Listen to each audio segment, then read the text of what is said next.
Okay, sorry about that. Don't know what was going on with that last feed, but I think we're good now. Let me just let everybody know. Link posted.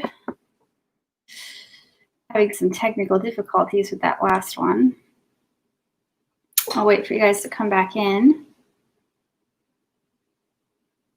I lost the chat boxes with the last one, so then I tried to go to the YouTube video itself, or like the website itself, and it wasn't pulling anything up.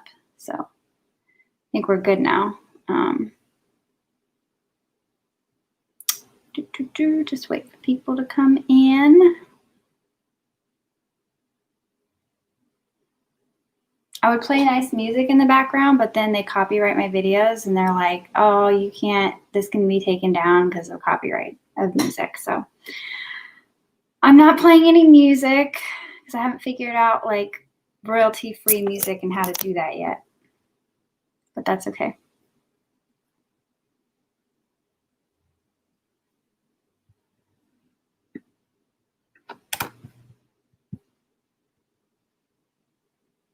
Hey, Jason. Awesome. Okay, you found me. Hopefully they could see on my wall that I switched out the link. Sorry about that. I was having technical difficulties with my StreamYard. I couldn't see any chat box. It just like had disappeared. So I had to start it over again. I always have technical difficulties that are really dumb when I try to put videos out specifically of this nature. Yeah, I'm just going to repost this.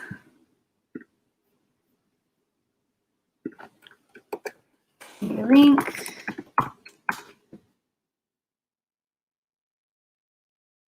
Thanks for joining, Jason. How are you doing?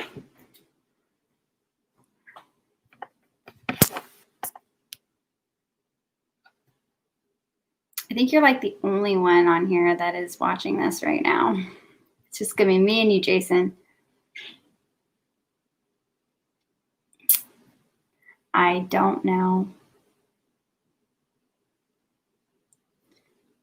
I know at least 2 more people said that they wanted to join, so I'm going to shoot a message over to them really quick. Because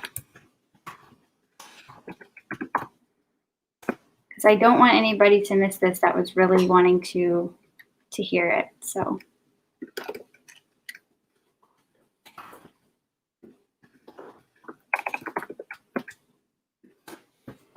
A couple people here. Thanks for being patient. Oh gosh, we are getting pummeled with rain right now. It's insane. Yeah, we've got a bunch more headed our way because of the hurricane. Hurricane Laura is headed this way.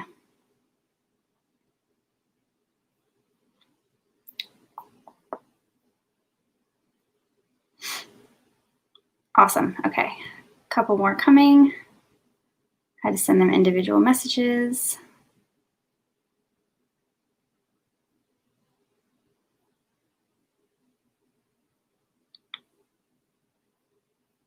Just giving it a few minutes to come in. People will watch this later too, so. Hi, Azrael. Thanks for joining. I try to wait for a little bit because I know there's specific people. We're not at the stage of arc building yet. That's good. Audrey should be joining here soon.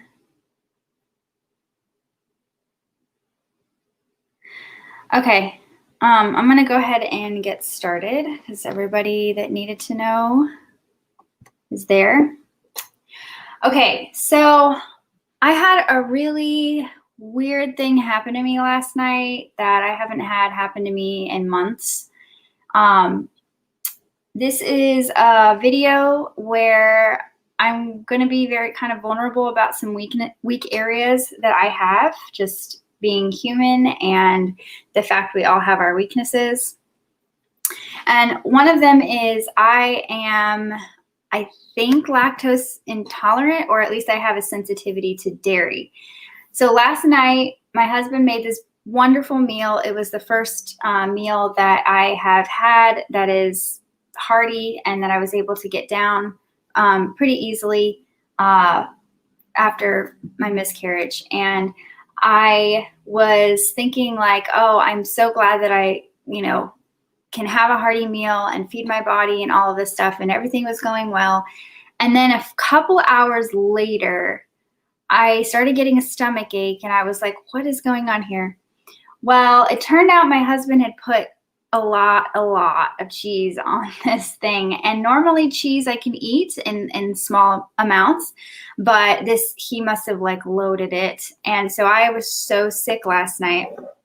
Not to be too graphic, but let's just say nothing was held down. And it was very disappointing for me. It was very frustrating to me.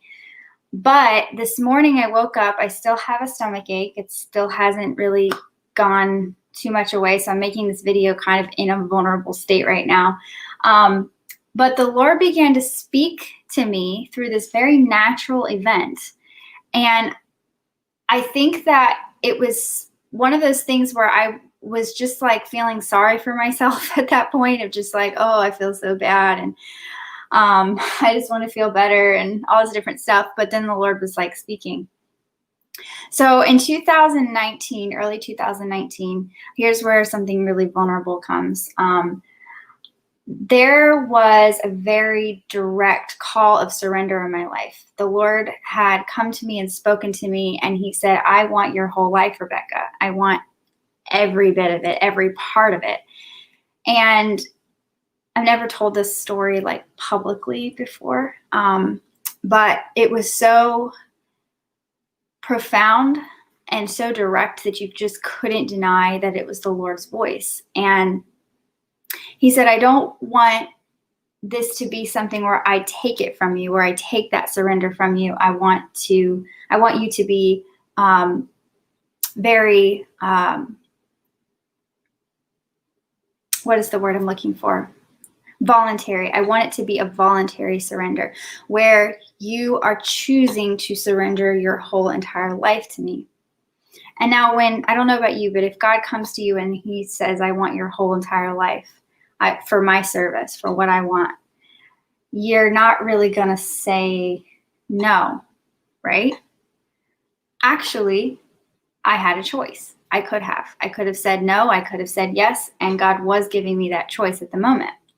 Well, the Lord brought me back this morning to that memory of asking me for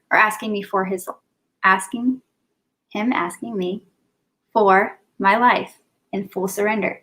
And then he led me to this speaker this morning, and I never heard of her before, and I can't remember her name, but I'll probably put it in below in the comments. And she started talking about Numbers and Exodus and the story about surrender. And this is after the Lord had already been talking to me about surrender.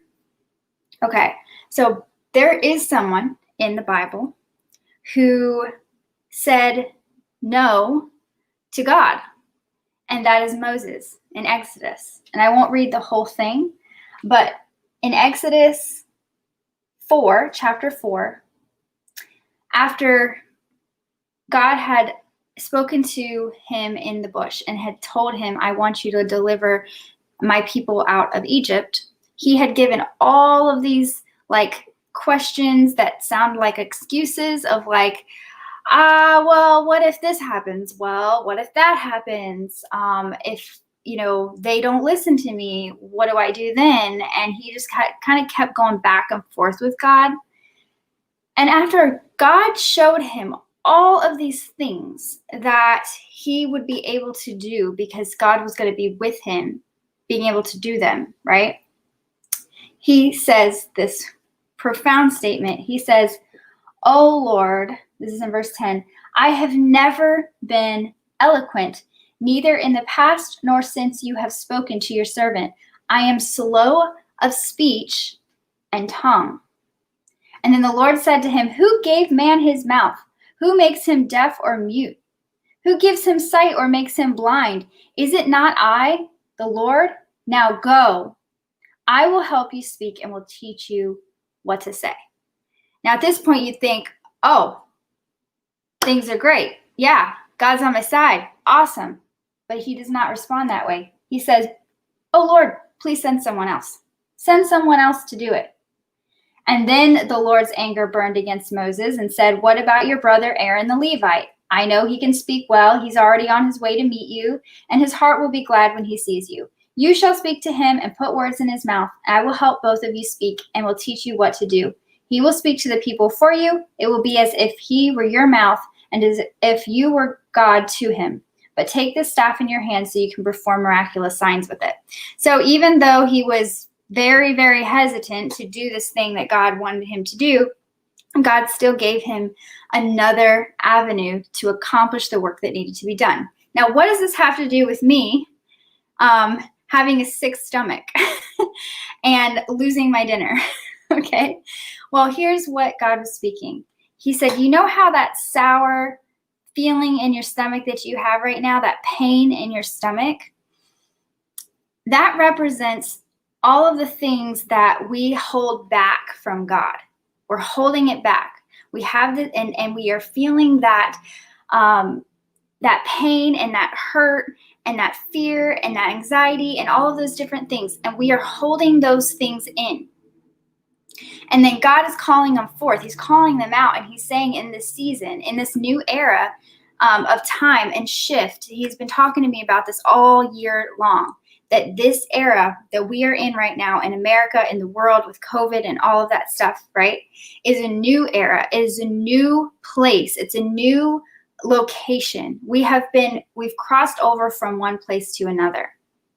And God wants us to let go of the things that are hurting us, that are hindering our walk with the Lord, that are keeping us from moving into that promised land.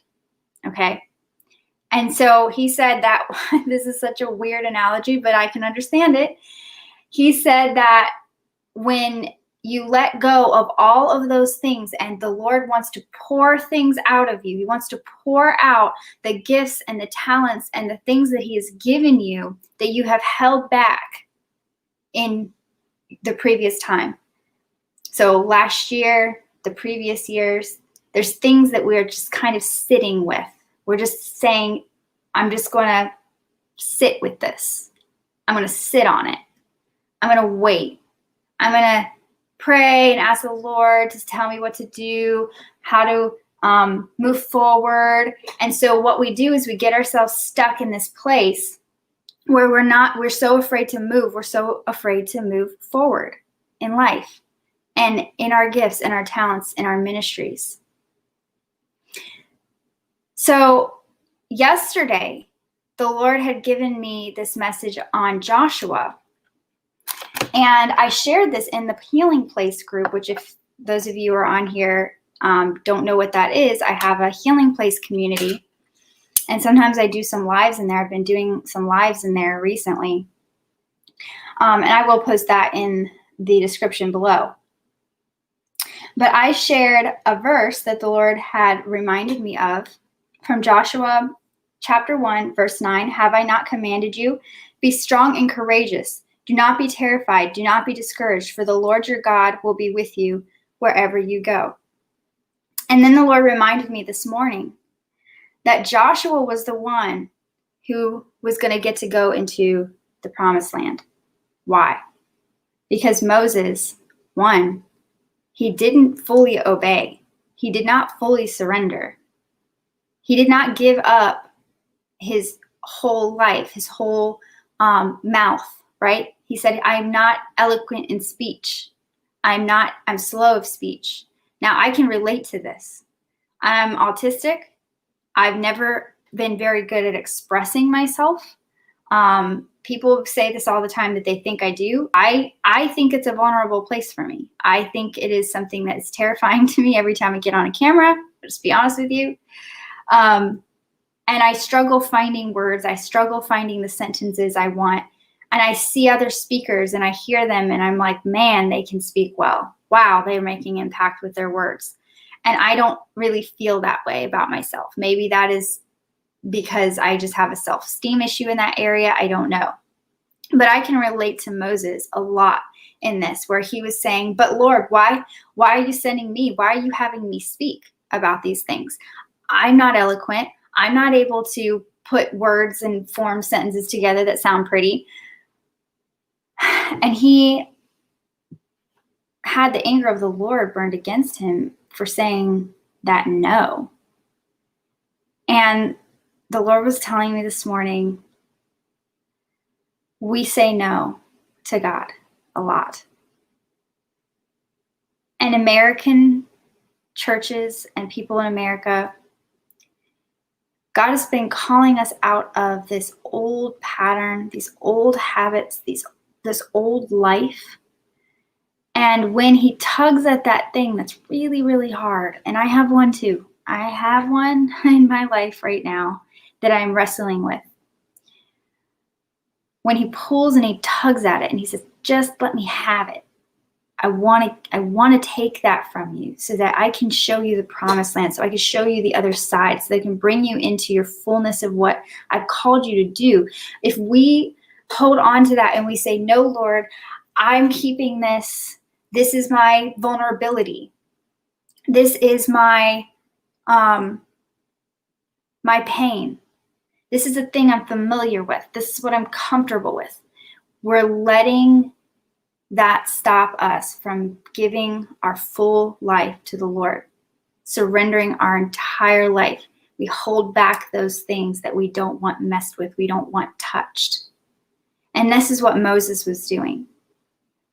He was holding these things back. He never really did speak on his own. He did bring Aaron. He was like, okay, cool, deal, God. I'm not going to do it your way. I'm going to do it in the way that makes me feel comfortable. And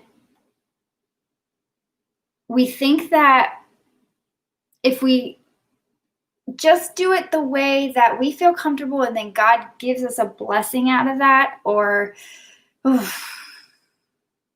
Lord.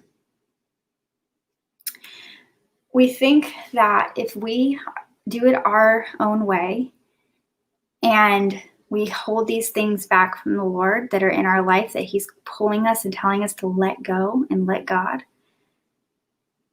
we think that because God blesses it, that he honors it, that he accepts it, that he's okay with it. So we think, I don't have anything to repent of. I've not sinned. I've not done anything wrong. And when we're thinking in that mindset, we are still living in our sin. We are still holding on to that sin. And that is not going to give us the promised land that Joshua was able to go into, and Moses was not. Moses ended up leading his people into, wandering in the desert for 40 years. And he had a lot of frustration with the Israelites.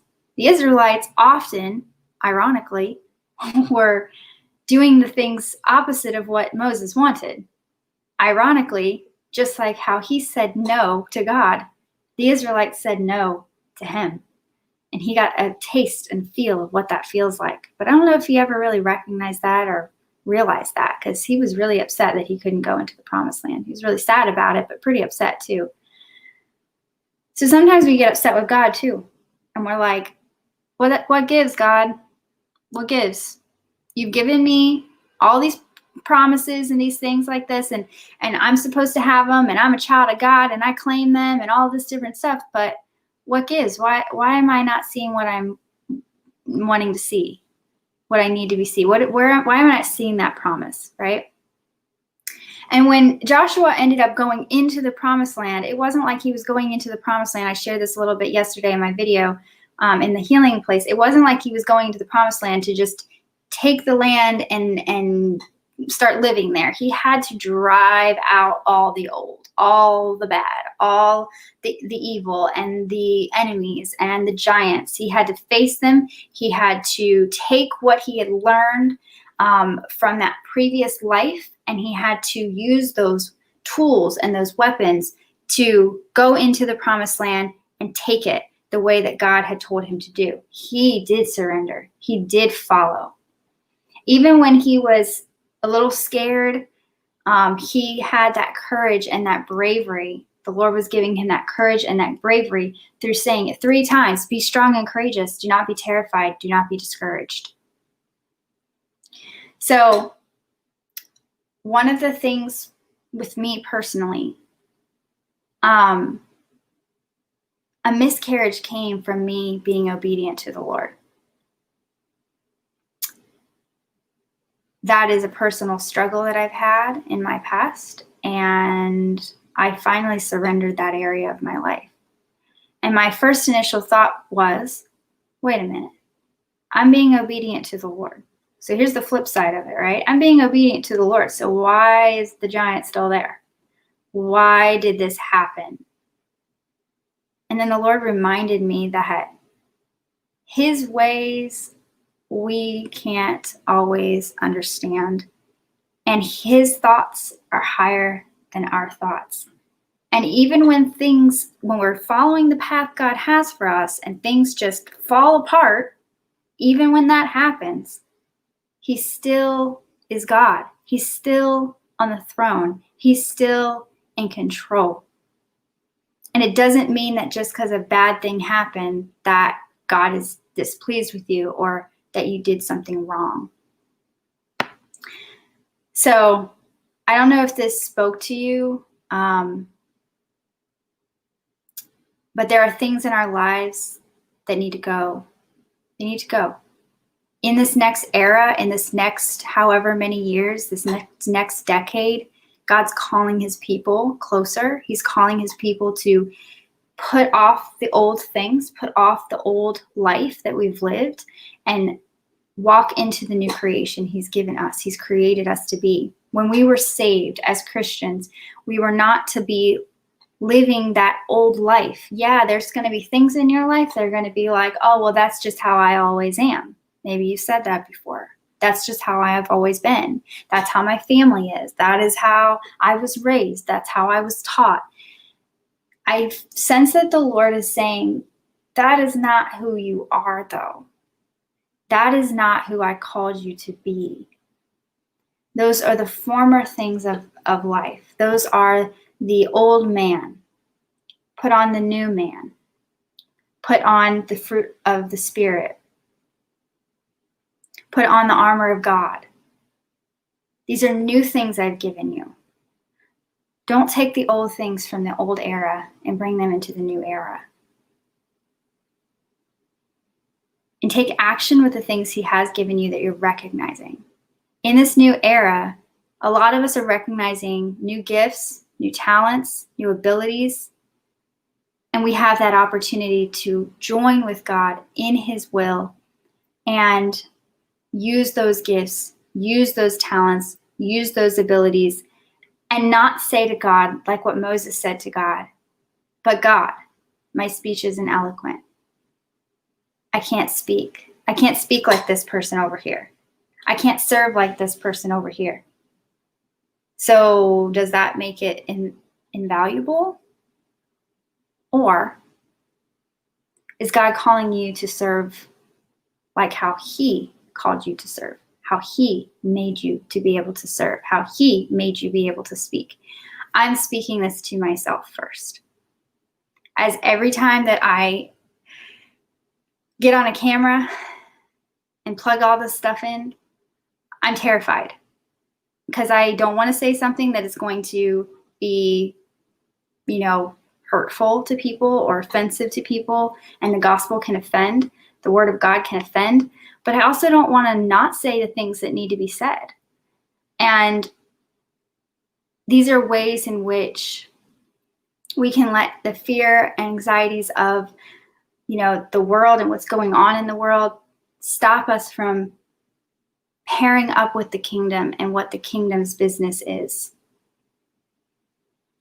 So I don't know if this message helped you guys. I don't know if it reached you. I see some people were here and then left, so hopefully that wasn't because of something negative. But I I'm speaking what the Lord is telling me to speak. And in my vulnerability, in a vulnerable state, in a vulnerable camera, because this camera is not my favorite camera to use. It's just my laptop camera.